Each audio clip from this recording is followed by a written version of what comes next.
নমস্কার বন্ধুরা, welcome to SM brand sports. আজকে চলে এসেছি ফুটবল সংক্রান্ত আপডেট নিয়ে। আজকের আপডেট হলো ভারতীয় আন্ডার 23 যে ম্যাচটা ছিল বুয়েনির সঙ্গে, সেই ম্যাচ নিয়ে আমরা আলোচনা করব। তার সঙ্গে আমরা আলোচনা করব মোহনবাগানের একটা ক্লোজ ডোর ম্যাচ ছিল, সেটা নিয়ে আমরা আলোচনা করব। যদি আসি যে ভারতীয় আন্ডার 23 দল নিয়ে, সেই দল আজকে বুয়েনের বিপক্ষে 6-0 ম্যাচ জিতেছে।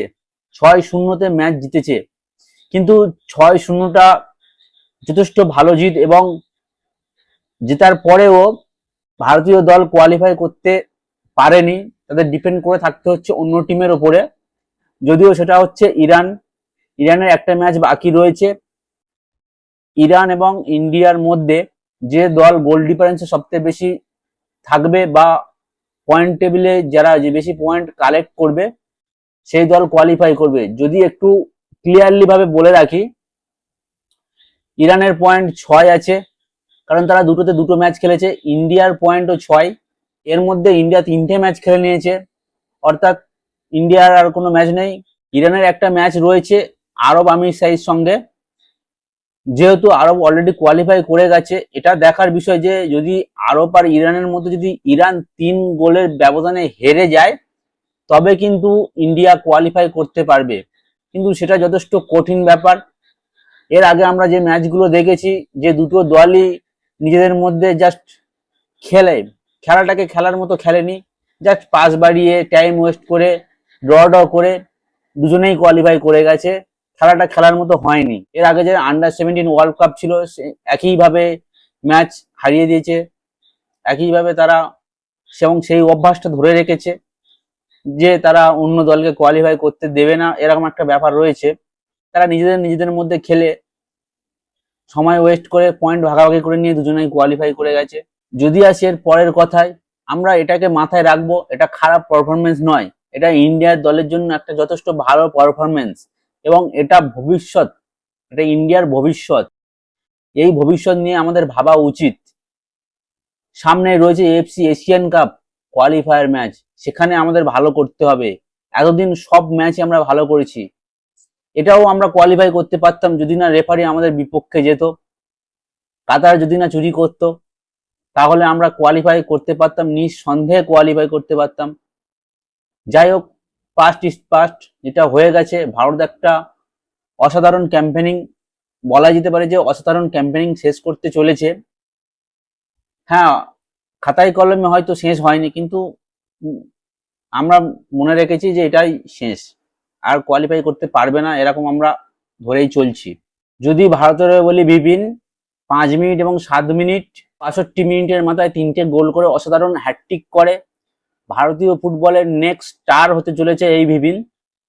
নেক্সট যদি বলি আয়ুষ ছেত্রী 41 মিনিটের মাথায় গোল করে আরো ডিফারেন্স বাড়ায়। তার পরবর্তীতে আমিন দুটো গোল করে 87 মিনিটের মাথায়, এবং 90+7 অর্থাৎ 97 মিনিটের মাথায় আরেকটি গোল করে, অর্থাৎ 6-0 ম্যাচ জেতে এবং ডমিনেট করে ম্যাচ জেতে। তবে আশা করছিলাম যে আরো বেশি ব্যবধানে ম্যাচটা জেতা উচিত ছিল, অন্তত 8 কিংবা 9 গোলের ব্যবধানে ম্যাচ জিতলে খুশি হতাম। ভারত অসংখ্য গোল মিস করেছে, গোল করার পজিশনে ছিল, 1-1 পজিশনে ছিল, সেখান থেকে গোল করতে পারেনি ভারত। যাই হোক, ওভারঅল টুর্নামেন্টটা ভালো গিয়েছে, আমরা পজিটিভ নিয়ে এগোবো, এবং ভবিষ্যতে আরো অনেক বড় বড় টুর্নামেন্ট রয়েছে, সেগুলোতে আমরা এতে কোয়ালিফাই করতে পারি এবং ভালো পারফরমেন্স করতে পারি, এটাই আমাদের কাছে অনেক। যদিও নেক্সট ম্যাচের দিকে আমরা চোখ রাখবো, আরব এবং ইরানের মধ্যে যে ম্যাচটা রয়েছে সেই ম্যাচের উপর চোখ রাখবো, কারণ সেই ম্যাচের ফলাফলের উপরেই ডিপেন্ড করে আছে ভারতের ভবিষ্যৎ। দেখা যাক কি হয়। যদি আসি এরপরে মোহনবাগানের আপডেট নিয়ে, মোহনবাগান এবং গোয়ার একটা ক্লোজ ডোর ম্যাচ আজকে অনুষ্ঠিত হয়ে গেছে। সেখানে যতদূর সম্ভব বোঝা যাচ্ছে যে গোয়া তাদের 6টা বিদেশি নিয়েই শুরু করেছিল, মোহনবাগান 2টো বিদেশি নিয়েই শুরু করেছিল। তার মধ্যে ছিল টম অ্যালড্রেট, ডিফেন্সে ছিল, আপফ্রন্টে ছিল জেসন কামিন্স ছিল, তার সঙ্গে ছিল সাহাল। পরবর্তীতে চেঞ্জ করে সেখানে রবসান রবিনো, জেমি ম্যাকলারেন এবং দিমিত্রি পেত্রাদসকে নিয়ে আসে, এবং এমনটা দেখা গেছে যে রবসান রবিনো যথেষ্ট ভালো ফর্মে আছে, অসাধারণ পাস দিচ্ছে, অসাধারণভাবে গোল কন্ট্যাক্ট করছে, যদিও গোল করতে পারেনি, অসাধারণভাবে কাটাচ্ছে, ম্যান টু ম্যান খেলছে, বল থ্রু পাস দিচ্ছে। এটা দেখার বিষয়। যেখানে একটা ভিডিওতে প্রকাশ হয়েছে দিমিত্রি বলটাকে যখন রবসন রবিনোর দিকে বাড়ায়, রবসন রবিনো সেটাকে ডস করে গিয়ে, একটা ম্যান ডস করে গিয়ে আবার দিমিত্রির দিকে দেয় এবং দিমিত্রি সেই বলটাকে আবার গোল করার জন্য রবসানের দিকে এগিয়ে দেয় এবং রবসান সেই গোলটা যদিও অন টার্গেট ছিল কিন্তু গোল হয়নি। তো এটার থেকে বোঝা যায় যে এসিএল ট্যুর আগে যথেষ্ট ভালো ফর্মে রয়েছে আমাদের নতুন বিদেশি রবসান রবিনো। যদিও সব বিদেশি ফর্মে রয়েছে, এদিনকে আলবার্তো রড্রিগেজকে দেখা যায়নি, সেটা একটা চিন্তার বিষয় রয়েছে। যদিও সেটা যতদূর আপডেট আসছে গুরুতর চোট নয়, আশা করি এসিএল ট্যুর আগে অবশ্যই ম্যাচ ফিট হয়ে যাবে, আমরা তাকে মাঠে ফিরতে দেখতে পারি।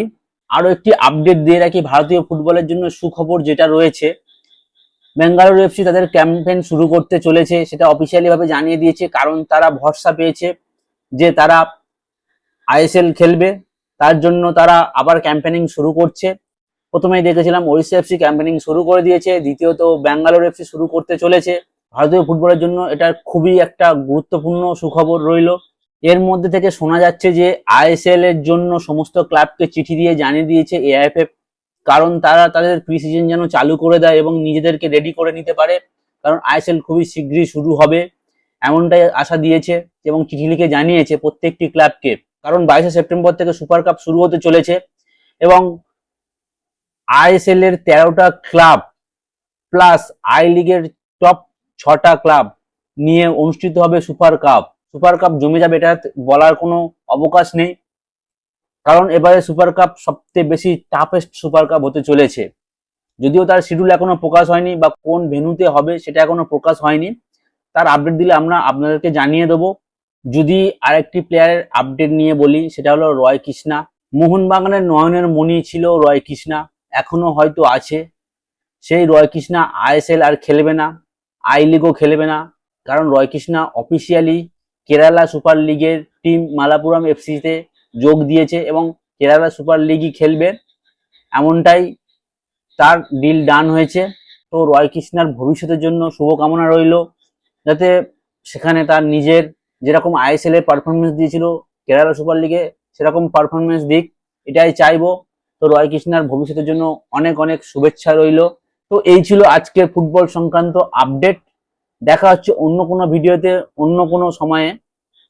তো বন্ধুরা যারা নতুন হয়েছে অবশ্যই আমার চ্যানেলটিকে লাইক করুন, শেয়ার করুন এবং সাবস্ক্রাইব করুন, যাতে আরো বেশি বেশি আপডেট দিতে পারি এবং আরো বেশি ভিডিও বানানোর ইন্সপায়ার হতে পারি। তো বন্ধুরা দেরি না করে সাবস্ক্রাইবটা করে দাও, দেখা হচ্ছে পরের ভিডিওতে, ততক্ষণের জন্য টাটা।